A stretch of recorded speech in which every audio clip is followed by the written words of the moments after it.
There is something quietly revolutionary about the way a child learns to walk.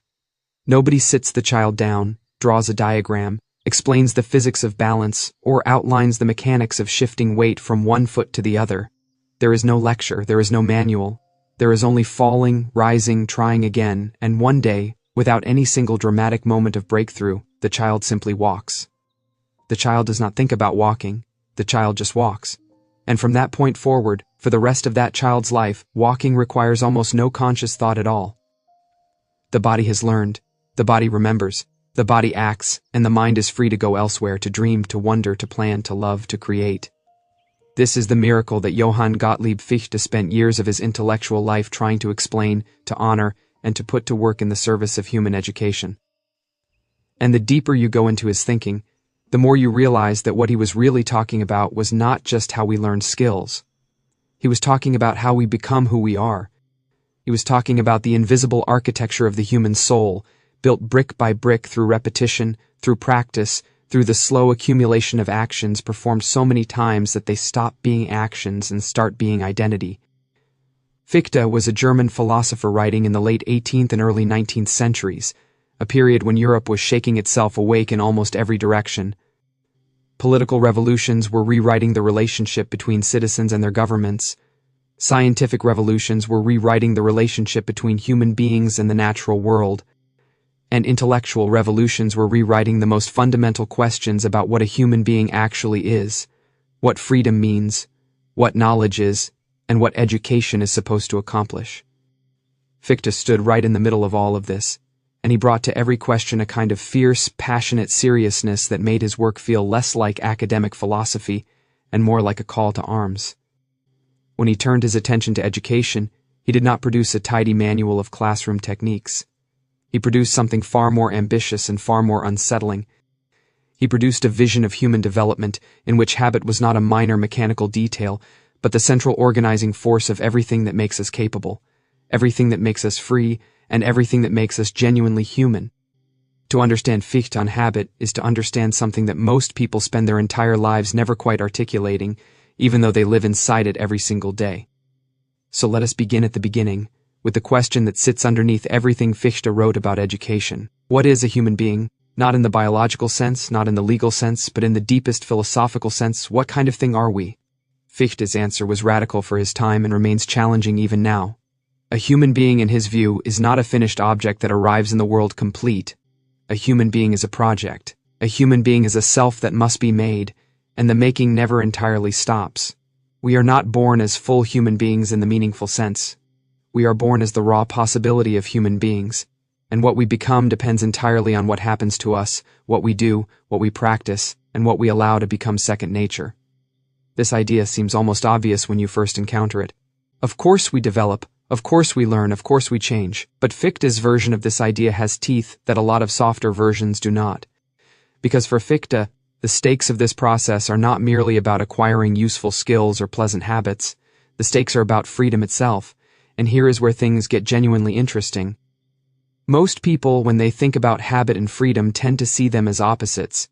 Habit is what you do automatically, without thinking. Freedom is what you do when you choose. Habit is the groove worn into the record. Freedom is the moment when you lift the needle and put it somewhere new. This is a perfectly natural way to think about it, and it captures something real. But Fichte wanted to show that this picture, while not entirely wrong, misses something crucial. It misses the way that habit is not the enemy of freedom, but its necessary foundation. Think about it this way. Imagine trying to have a genuinely free, genuinely creative conversation with another human being, but every word you tried to speak required you to consciously remember how to form the sounds, how to place your tongue, how to control your breath, how to recall the meaning of each word, how to assemble words into grammatical structures. The sheer cognitive load of this would be crushing. You would be so consumed by the mechanical business of speaking that you would have absolutely nothing left over for the actual content of what you wanted to say. You would not be free to converse. You would be enslaved to the machinery of speech itself. But because speaking has become habit, because all of those mechanical operations have been drilled down into a level of processing that operates below conscious attention, your mind is liberated. You can think about what you mean. You can attend to the other person. You can play with ideas, shift direction, respond to nuance. Feel the texture of the exchange. The habit of speaking is what makes the freedom of conversation possible. And Fichte saw this principle operating everywhere, in every domain of human life, in every capacity we develop, in every skill we practice until it becomes unconscious. This is what he called the liberation that comes through habit, and it was the cornerstone of his whole educational philosophy. Education, properly understood, is not primarily about filling the mind with information. It is about building the deep structures of habituated capacity that allow the mind to operate freely at higher and higher levels of activity. Every skill you habituate frees up mental resources for something more complex, more creative, more genuinely human. Every action you learn to perform without thinking creates space for actions that genuinely do require thought. You build the lower floors through repetition, and then you are free to live on the upper floors. There is a beautiful story that comes to mind here, though it comes from a different tradition entirely. There was once a young musician who complained to her teacher that all of the scales and exercises and technical drills were boring, mechanical, and had nothing to do with the real music she wanted to make. She wanted to play the great pieces, the emotionally rich, complex, demanding repertoire that had drawn her to the instrument in the first place. Why waste time on these mindless repetitions? The teacher smiled and said, "Practice your scales until they bore even your fingers. Practice until your hands know the notes better than your eyes do. Practice until the technique disappears, because the day your technique disappears is the day the music appears." The student did not fully understand this until years later, the first time she stood on stage and played a piece of devastating emotional complexity with complete freedom, her hands moving without conscious direction, her entire mind and heart free to live inside the music itself. The technique had become invisible, and in becoming invisible, it had become everything.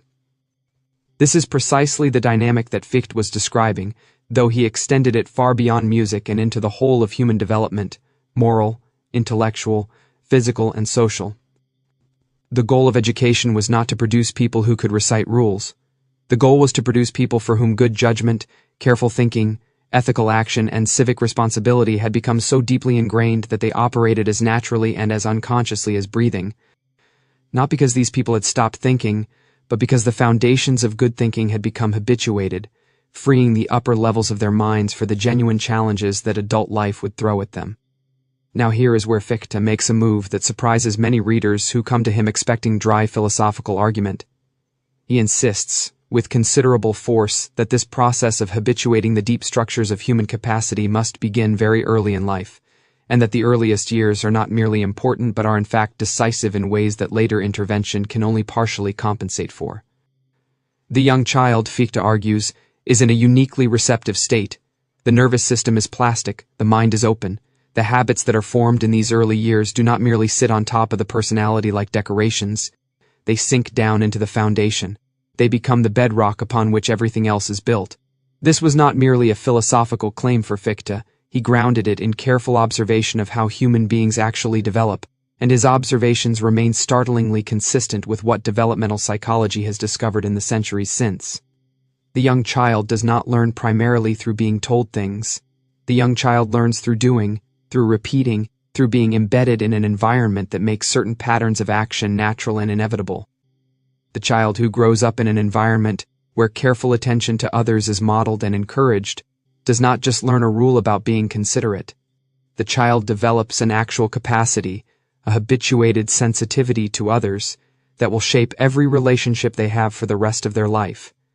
And this is both the great opportunity and the great responsibility that Fichte saw in early education. The opportunity is extraordinary because the window of deep habituation is open, and the patterns we build in that window have a permanence and a depth that nothing built later can quite match. But the responsibility is equally extraordinary because the patterns we build in that window can be harmful just as easily as they can be beneficial. The child who grows up in an environment of cruelty, chaos, neglect, or contempt does not emerge unaffected. Those experiences sink into the same deep levels of the self, and they build their own habits, their own automatic patterns of response, that the person will then have to spend enormous effort working against for the rest of their life. Fichte did not say that human beings are helpless prisoners of their early formation. He was too committed to the idea of freedom for that, but he insisted that the cost of undoing harmful early habits is vastly greater than the cost of building good ones in the first place. and this conviction gave his writing about education a sense of urgency that goes beyond academic interest. He was not just describing how education works. He was making a moral argument about what societies owe their children, and what parents and teachers owe the young human beings in their care.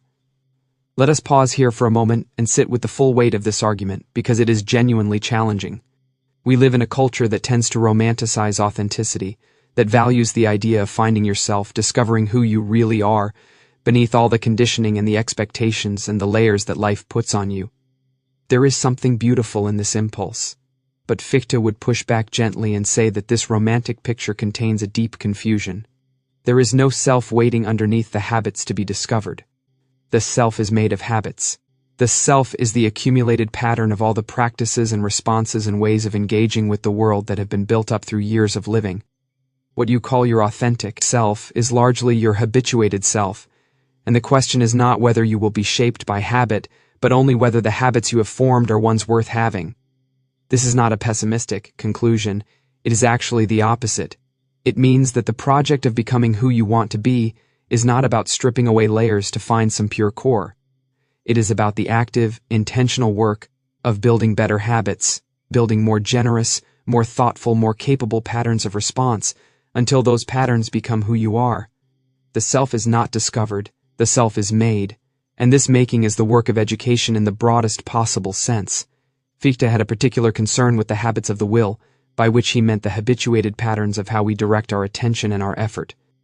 This is an aspect of his thought that deserves much more attention than it usually gets, because it connects directly to what we now understand about motivation, discipline, and the relationship between sustained effort and meaningful achievement. He observed that one of the most important things education can do is build in young people what he called the habit of sustained attention, the capacity to keep the mind focused on a single task or a single question, not because the task is easy or immediately rewarding, but because the habit of persistence has been built deeply enough to carry the person through moments of difficulty and boredom. This matters enormously, and here is why. The most valuable things in human life, the things that produce genuine deep satisfaction, the things that genuinely move the world forward, almost all require sustained effort over time. Mastery of any skill, understanding of any complex idea, building of any significant relationship, contribution to any meaningful project, all of these require the capacity to keep going when it would be easier to stop. And Fichte's argument was that this capacity, which looks from the outside like willpower or discipline or character, is itself a habit. It is not a fixed quantity that some people are born with and others lack. It is something that is built through practice, through the repeated experience of pushing through difficulty, through environments that make persistence rewarding and sustainable. The educational implication of this is subtle but important. If we want young people to develop the capacity for sustained effort, we must give them tasks that are genuinely challenging, tasks that require real effort and real persistence, but that are also within their reach with that effort. Tasks that are too easy build nothing. Tasks that are too hard produce only frustration and defeat, repeated often enough, builds its own habits, habits of avoidance, habits of giving up, habits of believing that effort is pointless because success is impossible. The art of education, in Fichte's vision, is the art of calibrating challenge to capacity in a way that builds the habit of persistence by making persistence consistently rewarding. There is a wonderful parallel to this in the way certain great coaches and mentors work. You can see it in the best music teachers, the best sports coaches, the best writing instructors. They do not shield their students from difficulty. They do not praise everything equally, but they also do not simply throw impossible challenges at their students and stand back while they fail. They find what is sometimes called the edge of current competence, and they work there, pushing just far enough beyond what the student can currently do to require real stretch and real effort, but not so far beyond that failure becomes the only outcome. And in that space, gradually, the student's capacity grows, the habit of effort deepens, the sense of what is possible expands, and over time, what required enormous conscious effort begins to require less, begins to become easier, begins to approach the territory of the habitual, and the teacher and student move together to a new edge and begin again. This is exactly the developmental arc that Fichte was describing at a philosophical level, and what is striking is how deeply consistent his account is with everything we have learned since about how human beings actually develop and learn. He did not have the neuroscience, but his careful philosophical observation led him to conclusions that the neuroscience has repeatedly confirmed. The brain changes in response to repeated experience. The pathways that are used frequently become stronger and more efficient. The habits we build become literally embodied in the structure of the nervous system. And this means that education is not just a psychological process, it is a biological one. When we educate, we are shaping not just what children believe and value, but what their brains are capable of doing. Fichte's vision of what good education looks like was shaped by all of these convictions, and it was strikingly different from the dominant educational models of his time, and, frankly, from a lot of what passes for education now. He was deeply skeptical of educational approaches that relied primarily on telling children things, on lecturing and memorizing and reciting. Not because knowledge is unimportant, but because knowledge that has not been integrated into habit, into the actual lived practice of the person, is extraordinarily fragile. You can memorize a moral principle and violate it the moment real temptation arises. You can recite the rules of good reasoning and think very poorly the moment the reasoning is about something you care about. Knowing something in the intellectual sense is a beginning, not an end. The end is acting rightly, thinking well, engaging generously, automatically and naturally, because these ways of being have been built into the deep structure of who you are. He wanted education to be active. He wanted students to do things, not just hear things. He wanted the doing to be repeated until it became natural. He wanted the natural to be gradually extended into new domains of challenge. And he wanted the whole process to be understood by teachers and students alike as a fundamentally moral project, not just a practical one. The goal was not just competence, though competence mattered enormously.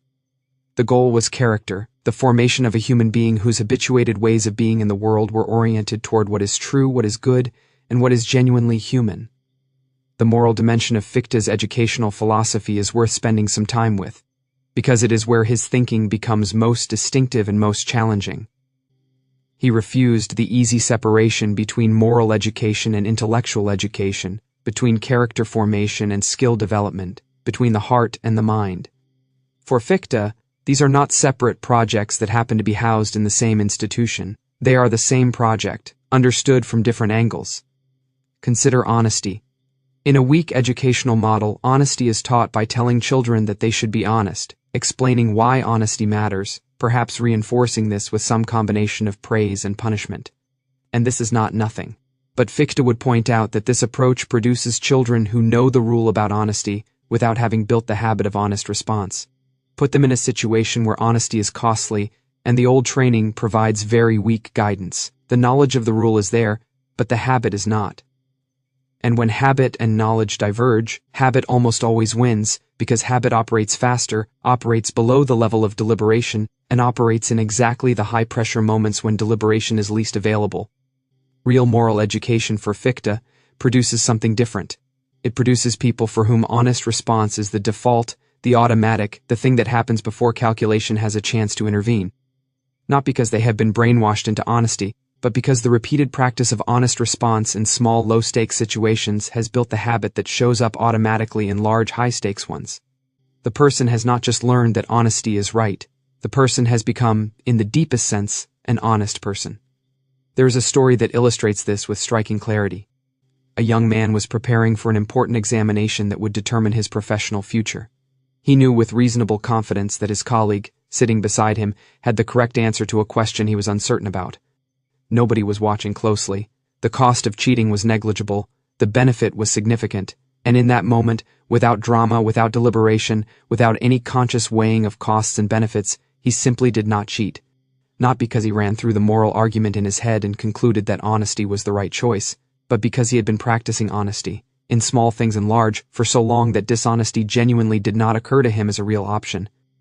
His habit carried him through a moment where his knowledge and his principles, had he needed to rely on them, might well have failed. This is what Fichte meant by moral habituation. And this is what he meant when he argued that character is not something you have but something you practice until you have become it.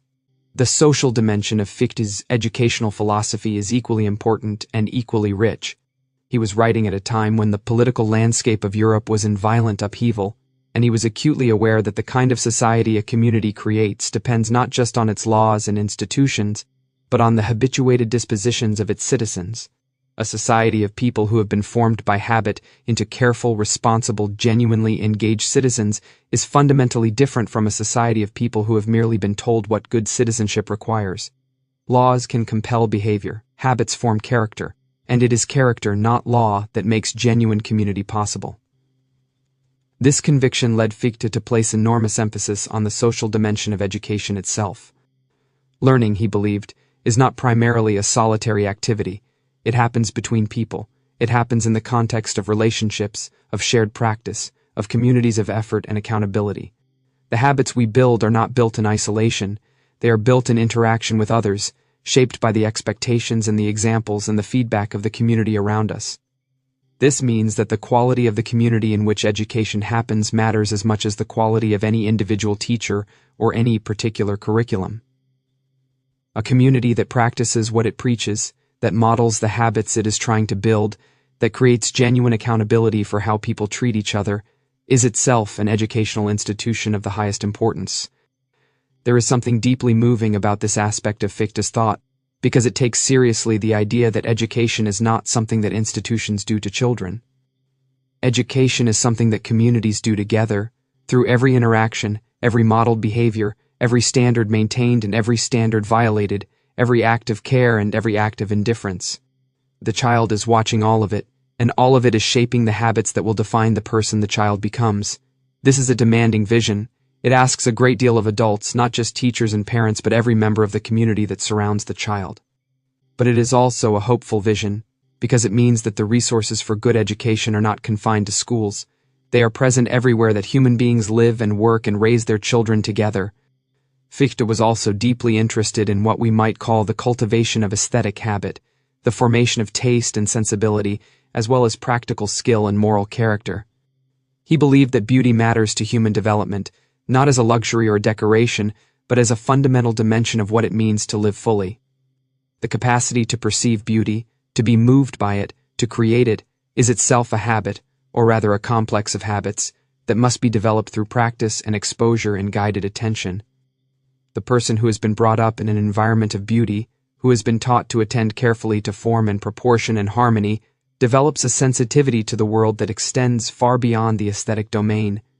They see more clearly, they attend more patiently, they find meaning in places that others overlook.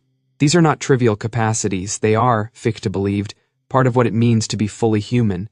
This connects to a broader theme in his work that is sometimes overlooked, which is his conviction that education must address the whole person. Not just the intellect, not just the moral will, not just the practical capacities, but the whole integrated being, body, mind, emotion, imagination, and social instinct. He was impatient with educational philosophies that treated the human being as a set of separate compartments to be developed independently. The person who can think brilliantly but feels nothing is not educated in any meaningful sense. The person who has deep emotional life but cannot think clearly is equally incomplete. The person who is morally earnest but lacks practical competence cannot do the good that their moral earnestness intends. Full human development requires the integration of all of these dimensions, and habit is the medium through which integration happens, because habits do not operate in compartments. They operate in the whole person, bringing together cognition and feeling and bodily response into a single unified way of being in the world. There is a dimension of Fichte's thought that speaks directly to one of the most persistent frustrations of modern education, which is the gap between school and life. Students learn things in school that seem to have no connection to anything outside school. They perform for examinations and then forget. They master skills that are tested and then never used. They are told things they do not believe and practice nothing they genuinely care about. And then they graduate and discover that the world outside school requires capacities that school never built and knowledge that school never provided. This gap is not an accident. It is the direct result of an educational model that emphasizes knowing over doing, that privileges the performance of knowledge over the embodiment of capacity, that values the ability to recite over the ability to act. Fichte would have recognized this failure immediately and named its cause without hesitation. You cannot build genuine human capacity through instruction alone.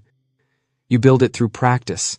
And if the practice that education requires is disconnected from the practice that real life requires, the habits built in school will not transfer to the habits needed in life. They will be school habits, useful only for the performance of schoolness. and once school is over, they will wither. The solution Fichte pointed toward was not to make school more like the real world in some superficial sense, not to make lessons more entertaining or assessments more varied, though these things might help at the margins. The solution was to understand education as the building of genuine, transferable, deeply embodied capacities, and to design every element of the educational experience around the question of what habits we are actually building. Not what content are we covering, not what standards are we meeting, but what kind of person is this process forming? What patterns of attention, effort, response, and engagement are we building deeply enough to last? As we move closer to the heart of what Fichte was trying to say, it is worth pausing to appreciate the extraordinary ambition of his vision. He was not offering a modest set of practical recommendations for improving schools. He was offering a complete reconception of what education is for, what it can accomplish, and what it asks of everyone involved. He was saying that the formation of human beings through habit is not one educational goal among many. It is the educational goal, the one toward which everything else should be oriented, and the standard against which everything else should be judged. Does this practice build habits that serve human flourishing? Does this experience deepen the habituated capacities that make genuine freedom possible? Does this education form people who can live well, think well, and act well, not because they have to think about it, but because it has become who they are? These are demanding questions. They do not have easy answers, but they are the right questions, and the fact that they are so rarely asked in contemporary educational discourse is itself an indication of how far we have drifted from the kind of serious thinking about human development that Fichte was trying to advance. Near the 10-minute mark of any real engagement with these ideas, something usually happens to a thoughtful person. A kind of quiet unease sets in. Because if Fichte is right, if the habits formed in early life really do sink that deep, if the patterns built in childhood really do become the bedrock of the adult self, then the implications are not just interesting. They are personally confronting. Most of us, if we look honestly at our own habits, can see the places where early formation has produced patterns we would not have chosen. Habits of thought that narrow our perspective. Habits of response that damage our relationships. Habits of avoidance that keep us from the things we most want. And Fichte's framework forces us to ask not just how these habits were built, but what it would take to rebuild them. Because if habits are this deep, changing them is not simply a matter of deciding to be different. It requires something much more like what Fichte was describing in the educational context: sustained practice, repeated effort, gradual building of new patterns until they become natural, and enormous patience with the slowness of genuine change. This is perhaps the most personally challenging gift that Fichte's work offers to adult readers. It does not let us off the hook by telling us that our habits are simply who we are, unchangeable and fixed. But it also does not encourage the fantasy that change is just a matter of wanting it badly enough or deciding firmly enough. Change is work, change is practice. Change is the same slow process of habituation that formed us in the first place, now operating in the direction we choose rather than the direction circumstance imposed. And this is hard. It is genuinely hard. But it is possible, and understanding exactly why it is hard, understanding the depth at which habits operate and the sustained effort that rebuilding them requires, is itself a form of freedom. Because when you understand the nature of the challenge, you can meet it with the patience and the persistence that it actually requires, rather than giving up in frustration when a single decision does not immediately transform everything. Fichte's work also has something important to say to those of us who are in any position of formative influence over others, as parents, as teachers, as mentors, as leaders of any kind. Every relationship in which one person has influence over another is an educational relationship in Fichte's sense. Every interaction is building habits. Not just the habits of the person being influenced, but the habits of the person doing the influencing. The teacher who practices genuine attentiveness with students is building habits of attentiveness in themselves as much as in their students. The parent who practices patience is building patience. The leader who practices honesty is building honesty.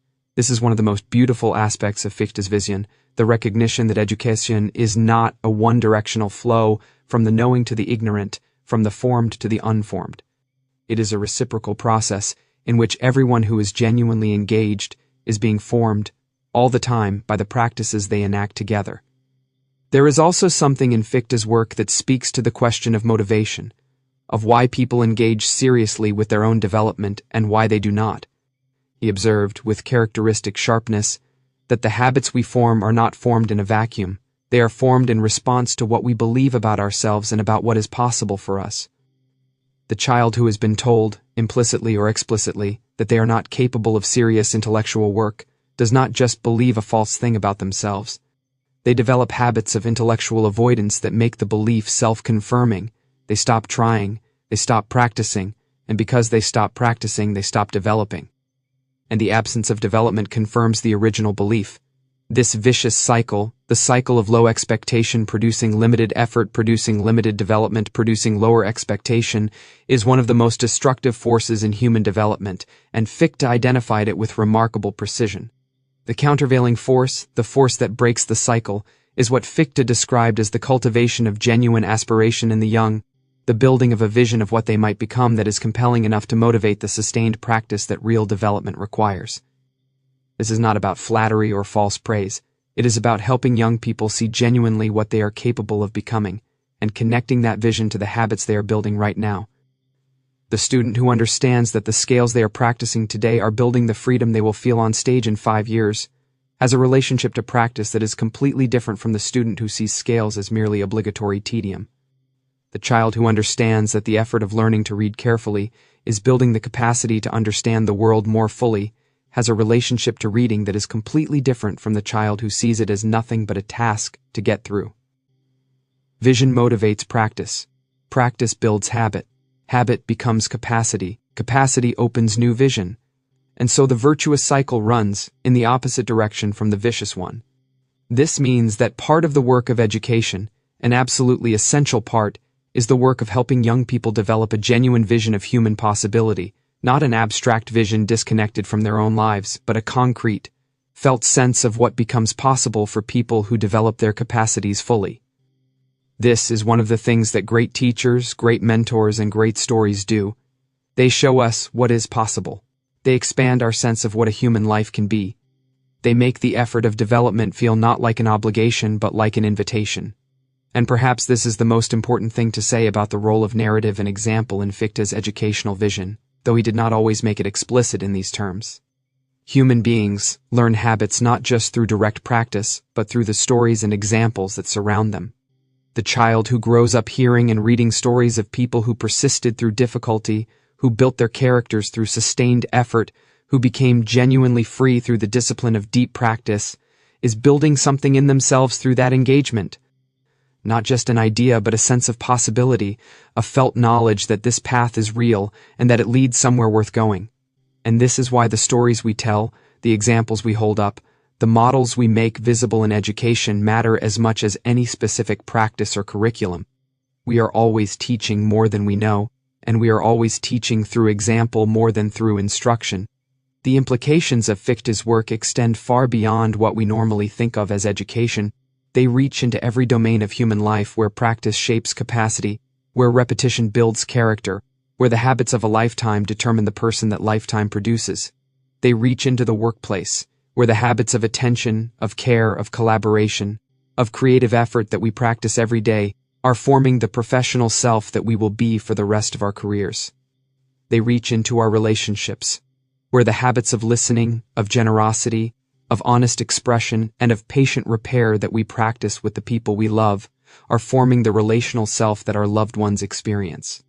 They reach into our civic lives, where the habits of engagement, of responsibility, of genuine concern for the common good that we practice as citizens are forming the political culture that we all inhabit together. Everywhere Fichte looks, he sees the same fundamental dynamic at work. We are always practicing something. We are always building habits. The only question is whether we are doing so with the awareness and the intention that would allow us to choose what we are building, or whether we are simply allowing circumstance, convenience, and the path of least resistance to build our habits for us. And his call, implicit in every page of his educational philosophy, is for the kind of conscious, intentional engagement with our own formation that takes seriously the extraordinary power of habit and refuses to waste it.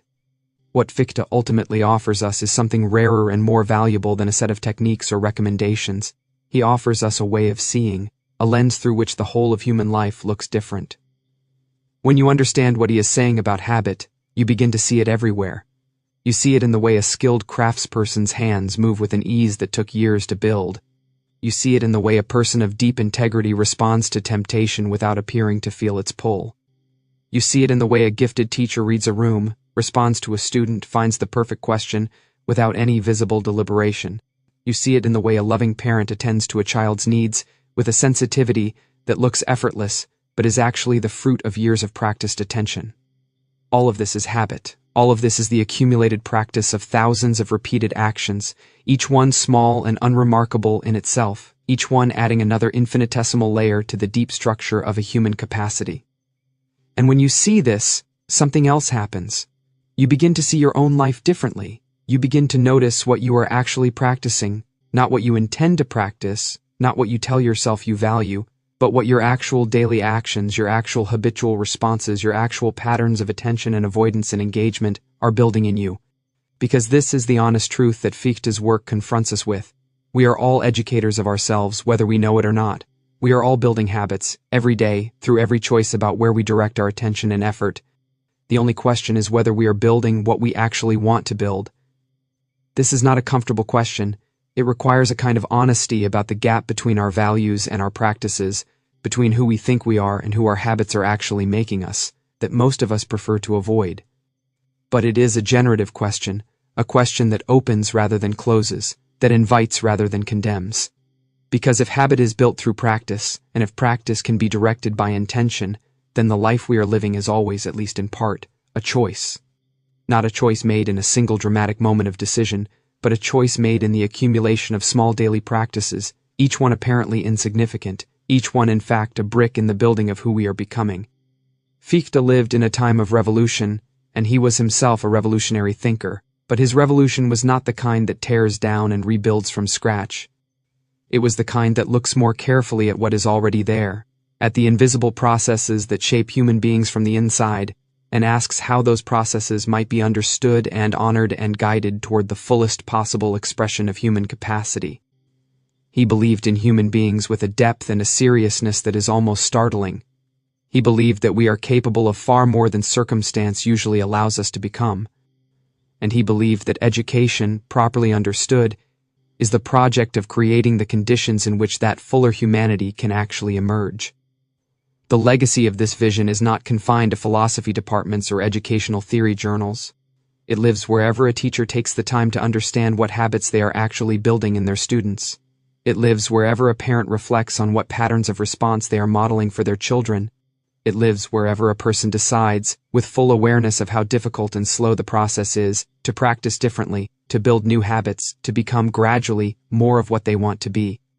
It lives in every moment when someone chooses the harder, better practice over the easier, emptier one, not because it feels natural yet, but because they understand that naturalness is what sustained practice eventually produces.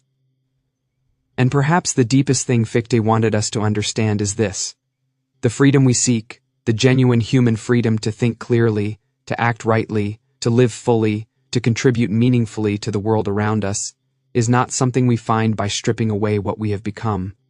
It is something we build by becoming, through the slow, patient, endlessly renewable work of practice, more fully ourselves. Habit is not the prison of human freedom, it is its foundation. And education is not the process of filling that foundation with arbitrary content. It is the art of building it wisely, with full awareness of what we are building and why, and with genuine respect for the extraordinary human being who will one day stand on it and live. If this exploration of Fichte's ideas has meant something to you, if it has opened something in the way you think about your own habits, your own development, your own possibilities, then please take a moment to like and subscribe to Audiobook Library. It genuinely helps the channel grow, and it makes it possible to keep creating this kind of content. Every like, every subscription, every share is a small act of support that has a real effect, and it is genuinely appreciated. There is an enormous wealth of thinking about human development, education, philosophy, and the nature of a well-lived life that deserves to be heard, that deserves to be brought out of the libraries and the lecture halls, and into the daily lives of people who are genuinely trying to live well.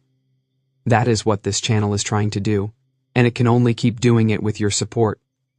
Please also explore the other videos in our library. There is much more to discover, other thinkers who illuminate different corners of the same great questions, other frameworks that can shift the way you see yourself and your world, other invitations to think more carefully, live more intentionally, and become more fully whatever kind of person you are trying to become. Every video in this collection is an offering, made with care for people who take their own development seriously. You will find something there worth your time. And carry with you, as you move back into your day, this one quiet thought from Fichte. You are always practicing something, you are always building something. The only question worth asking is whether you are building what you actually want to become. The answer to that question is in your hands, one small practice at a time, every single day.